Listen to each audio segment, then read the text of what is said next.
Hi, and welcome back to another Tech Talk. In today's talk, we'll be discussing technology and mental health. We hope you enjoy. All right, so today's talk is going to focus on the impact of technology on mental health. All right. Yesterday, you heard a speaker that talked a little bit about AI from the spiritual standpoint. Now, I'm not going to get that deep. All right, but I am just going to talk about pluses and minuses and leave you guys with some strategies to improve your utilization of technology so that you can reduce that negative impact mentally. All right. So first and foremost, let's talk about what is the definition of mental health. Mental health basically encompasses who you are individually from an emotional standpoint, from a physical standpoint, from a spiritual standpoint. It's basically the whole of you. It's how you function. All right. And oftentimes, the latter part, the physical and the social aspects, can be thrown off because the emotional is disturbed. And so, what mental health does is it seeks to address that to help align you. Same way as a physical therapist or a what do you call those people that snap your necks and all of that stuff? Chiropractor. All right. So basically, you can think of a therapist as your mental chiropractor, helping to snap you and get you realigned so that you can operate mentally, emotionally, and physically more consistently. Okay? All right, so we're also going to touch a little bit on mental health, the advancements that the supporting tools from the digital world give you in order to improve access, more importantly. All right, so I'm not going to spend a lot of time on that right now. Mental health changes, like what are some of the changes that are taking place in mental health? What are some of the habits that you can learn from the tools to improve? All right. Also, going to touch a little bit about the social aspect of mental health in the technology world. So let's get going. All right. So first and foremost, let's talk about some technology tools and some of the benefits of tools that enable mental health to be more effective. Traditionally, when you went to see a therapist, you went to an office, you sat in front of the person for 45 minutes, maybe 50 minutes, maybe an hour. If you were married, probably 3 hours. But with so much growth in the field of technology, therapy now can be delivered in many different ways. It can be delivered through tools that help us become more consistently engaged with you, as well as you being more consistently engaged with yourself. Okay? So let's first talk about apps.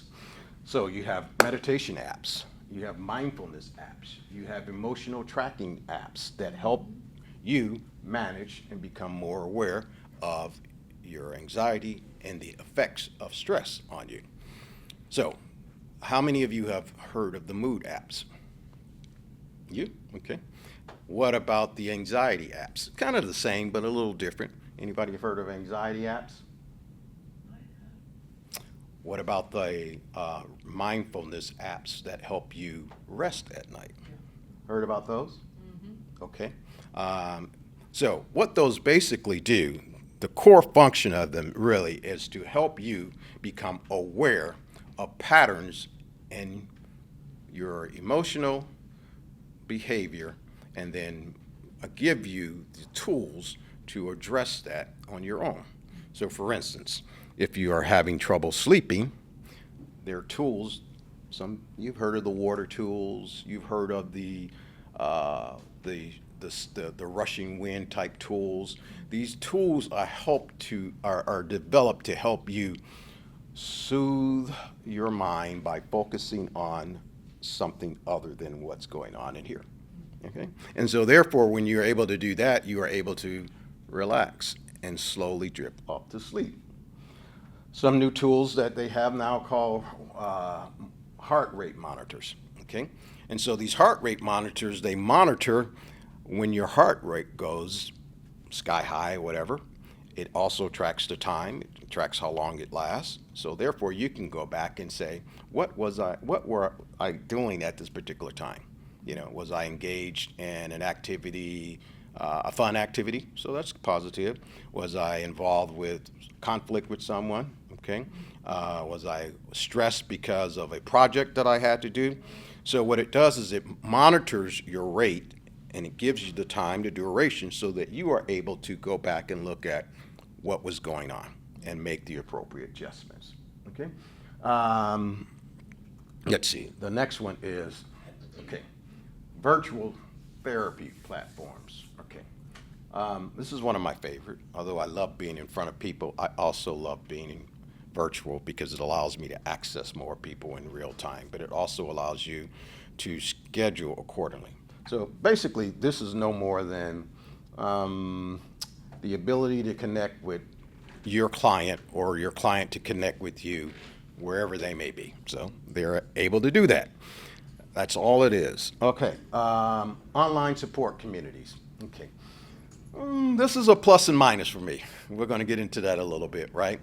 But just no different than any other platforms that have online support communities. These communities basically are what we would call in therapy group online sessions, where you get on with maybe 10, 20 people in a group and you discuss what's going on with you. You get support, you get help virtually. The problem with that sometimes is when you are not actively in front of people, you cannot always read the person. And there's always the fact that there's a possibility of disruption. There's the challenge of properly guiding the group as well. But it is very successful and it does work. Okay, so those are some of the ways that technology has enhanced providing services for mental health. We talked about real-time communication, right? Social technology enables instant communication across broad mainstreams. I'm not going to touch on that much. Support online. We talked about that. How you can now get support real-time 24/7 if necessary.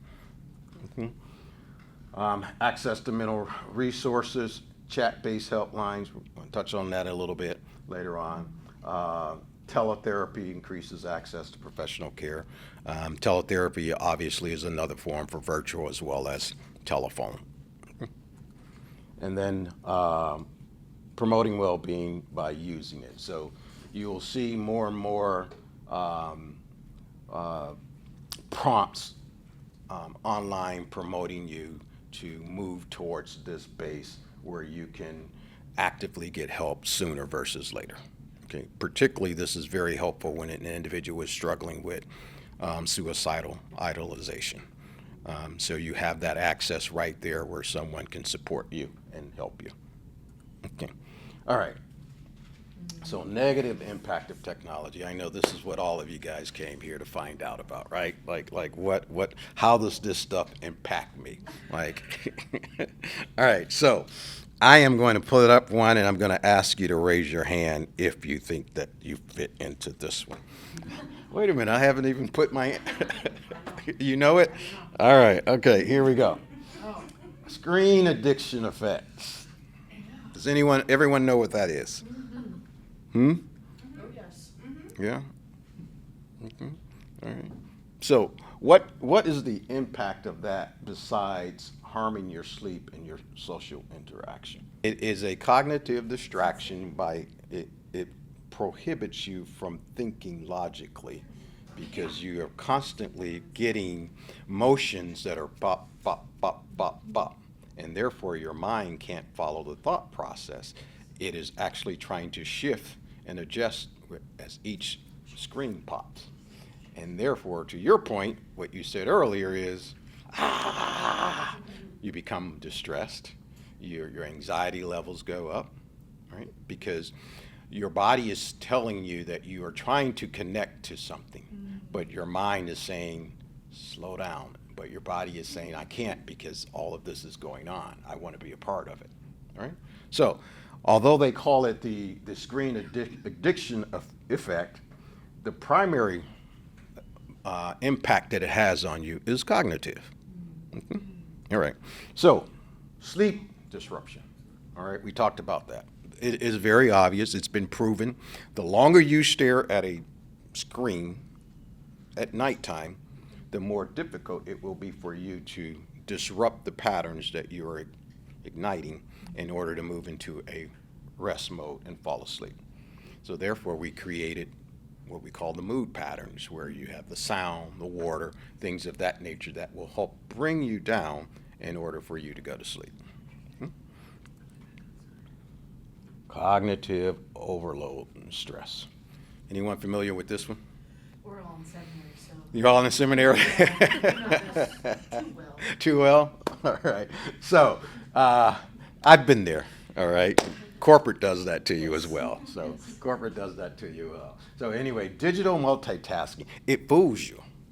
It makes you think that you really can do more than one thing at one time. And the mind can't, all right? We're going to do an exercise right now just to show you that you can't, okay? This is something that I use with my clients. You can call it the 4 boxes or the 4-second tools. So what I would ask you to do real quick, just to prove that your mind can only focus on one thing at one time. All right, I want you to close your eyes and count to 4. Close. Now, breathe in for 4 seconds. And when you hit 4, hold the deep breath for 4 seconds. Now let it out for 4 seconds. Stop. Were you able to think about anything else? I was thinking you were taking too long to get to the 4 seconds? I'm like, 4 seconds. Well, 4 seconds is a long time, all right? But anyway, that helps. We utilize that in therapy to help regulate a client, to help distract them, to bring them to a place of calm, to be present, and grounding. It's a grounding technique, absolutely. Okay, so all right, let's do emotional and social risk. Woo, this is a deep one, right? So this is where you have one of the big ones, cyberbullying. When you look at the political state that this nation is in, you've got red, blue, neutral, where you constantly have people that become very brave on social media and express what they will do to you. Social comparison. This is huge. You're following, I don't know who's trending right now. I don't follow too many people, right? Give me one. So an influencer, all right? Here's the problem with that. You're following an influencer that you have met through a media device. You have no opportunity to sit with this person one-on-one to understand their character, to understand their behavioral traits, to understand that person, just to have a general conversation about them. But yet we make, using the C word, choices to allow that individual or that tool to totally take over a space. Now, the reason why we do that most of the time is because for some of us, it is a way to digress from the daily grind. We've heard that, right? For others, it is a way to establish some type of esteem about yourself. Okay? But the decision that we're utilizing is basically one that should be, in my opinion, utilized to go and talk to your mental health chiropractor instead of allowing someone who is distant from you have influence in space to direct you. All right? So those are just some of the risk with mental health in technology. I'm going to also give you some key things right here, okay? Do you know that the rate of depression and anxiety among digital online users is roughly 27%. So 27% of all users develop some type of anxiety, or some type of other mental health distortion through utilizing online technology. The most common one, I heard one of you say it earlier, was increased anxiety, and the second one is depression. Okay, so how many of you have heard of internet or social media addiction? Really? All right. So, what would you say is the growing number? What would you say is the percentage of people that are addicted to digital technology? 42? Okay. Okay, 42 or 42, okay. Anyone else?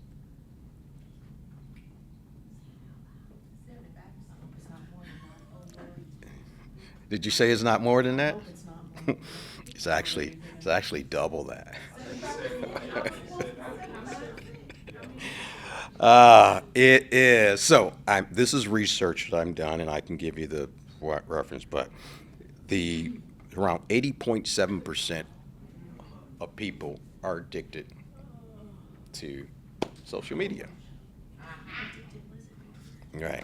So, addiction. She asked a great question. Well, what does it mean to be addicted to? Right, versus it just being a bad. Like, what does that look like besides somebody who is like, oh, I'm just gonna go check this?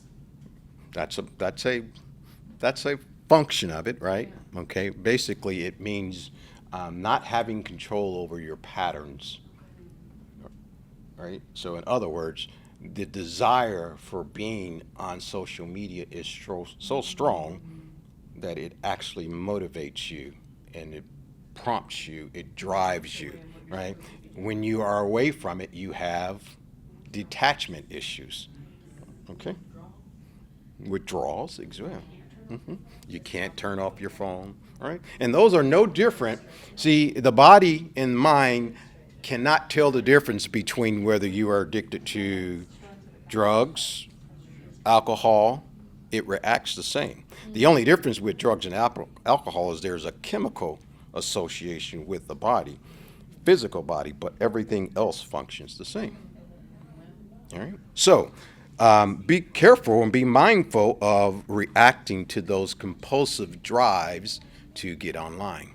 Okay?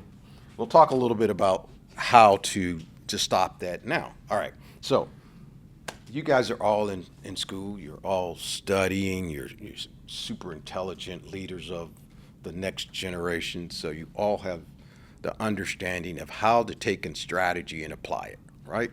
Yes, no? In theory? In theory? All right. Depends on what it is. It depends on what it is. All right. So I am just going to give you a couple tools on how you can perhaps improve your utilization of digital technology so that it doesn't drive you crazy. Okay? All right. Because remember, mental health is about balance. It's about obtaining a physical balance, an emotional balance. I like to say spiritual balance because that covers the entire dimensions of human beings. And so anytime you're out of warp in one area, you're out in the other two. Okay?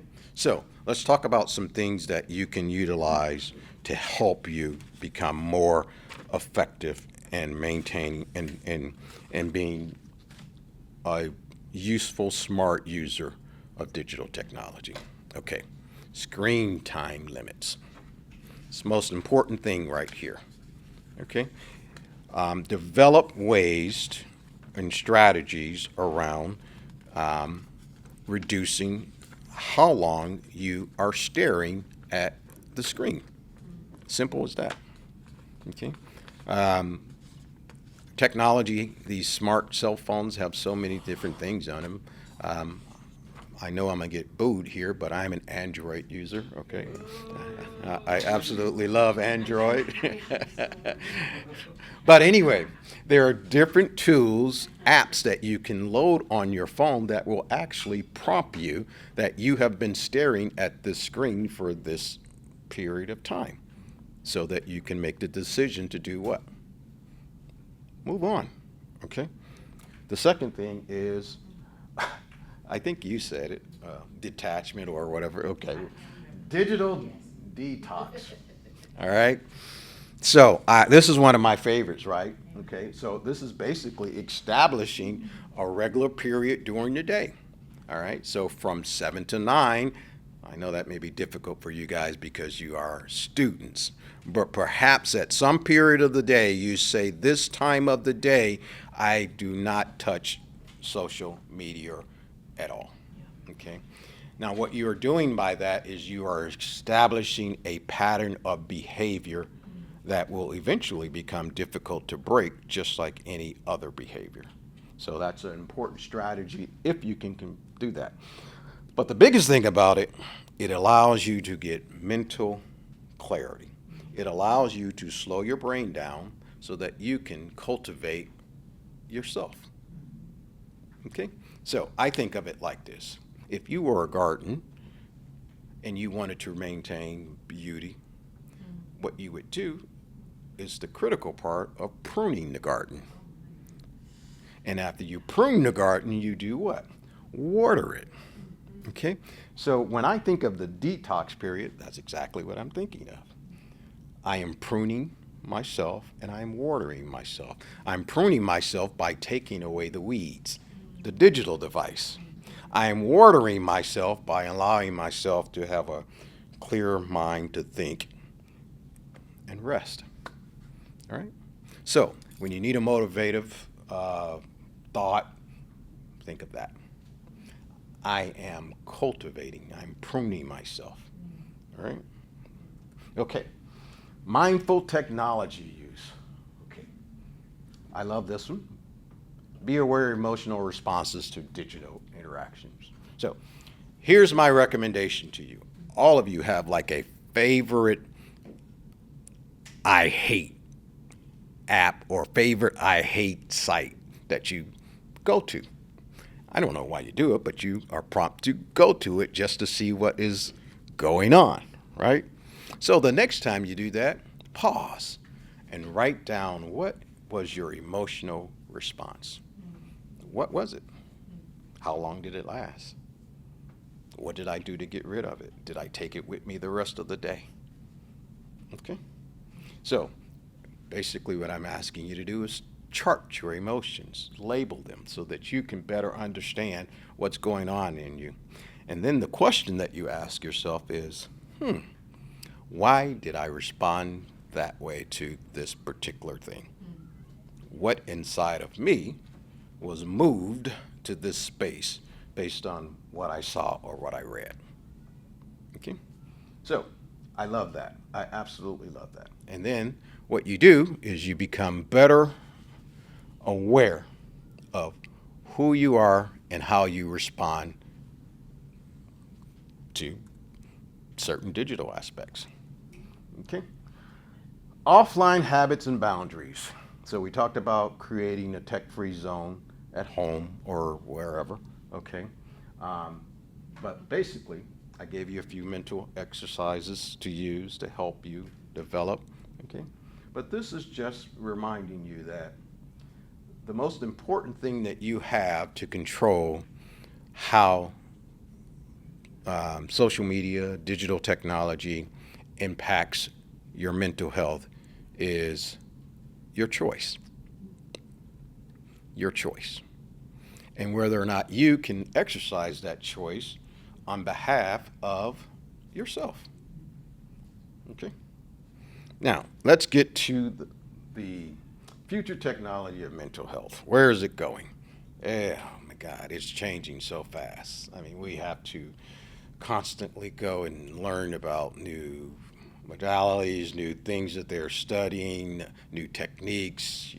You have clients that get online and they become the guru of this approach and they want to know, do you know how to use it? That's what I want.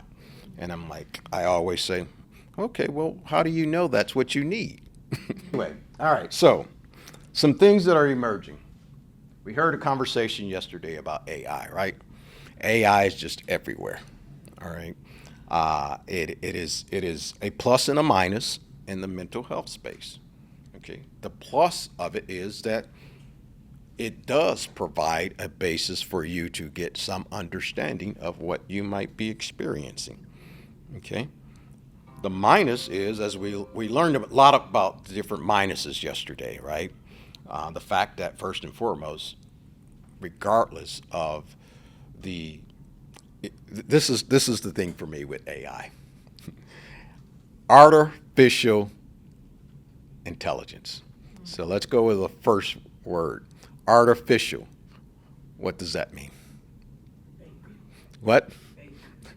Fake. Okay. So know what you're getting. It is artificial. It is not real. Okay. And anything that presents itself to you as real when it is not real is what? A what? Counterfeit, a lie, deceiver, deceptive. All right? Inauthentic, all of those things.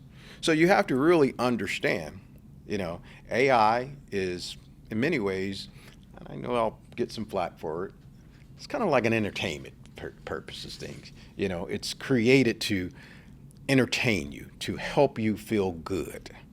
At the root of it, that's what it does. It's an artificial tool that has been programmed, as the doc said yesterday, with all of these different bots flowing in order to provide information to you so that you can feel good.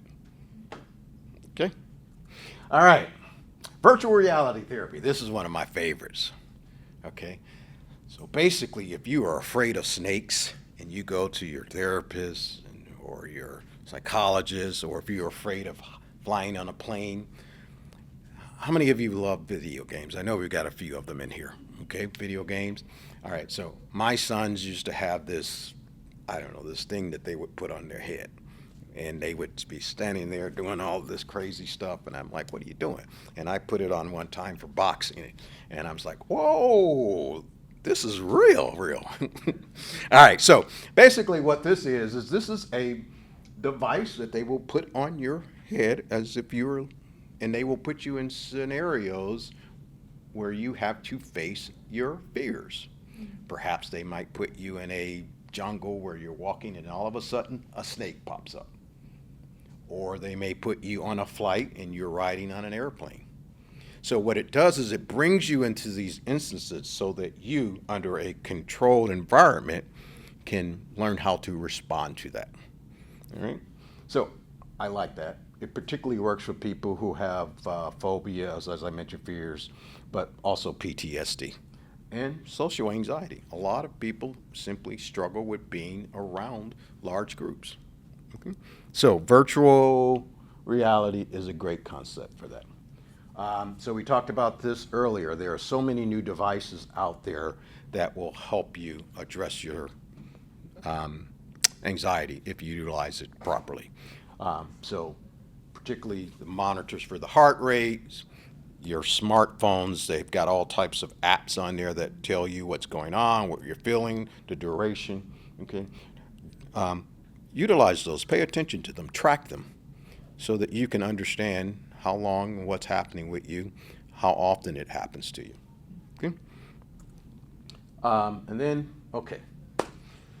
most of you are not. How many of you are studying psychology or mental health?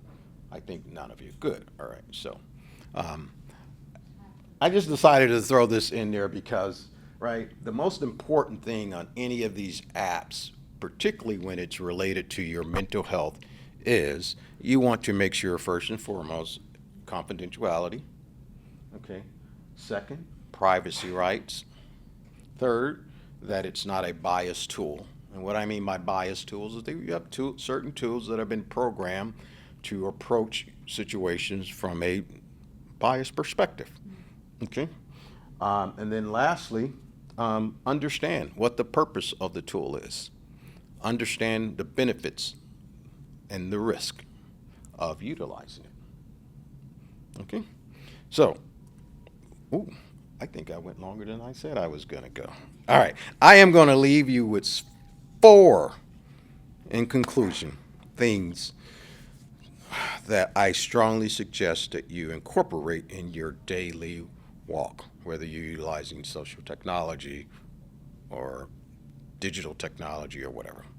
We talked about one earlier. The most important one, the first one that I'm going to give you is mindfulness and meditation. Are most of you familiar with mindfulness? Okay, so that 4-second tool that you said took 20 seconds, that is a mindfulness technique. Meditation is really important. A lot of people are very afraid of meditation, particularly people of faith, Christian faith, because we are assuming that we are opening up our minds to whatever, okay? But the Bible talks about meditation quite a bit. Meditation is nothing more than quieting yourself, clearing the space so that you can focus on whatever. So make it a habit of, regular mindfulness exercises and meditation, because they truly do reduce anxiety and they improve overall emotional stability. Okay? Number 2, maintain physical activity. Okay? Most people that are addicted to social media don't have a regular physical active lifestyle.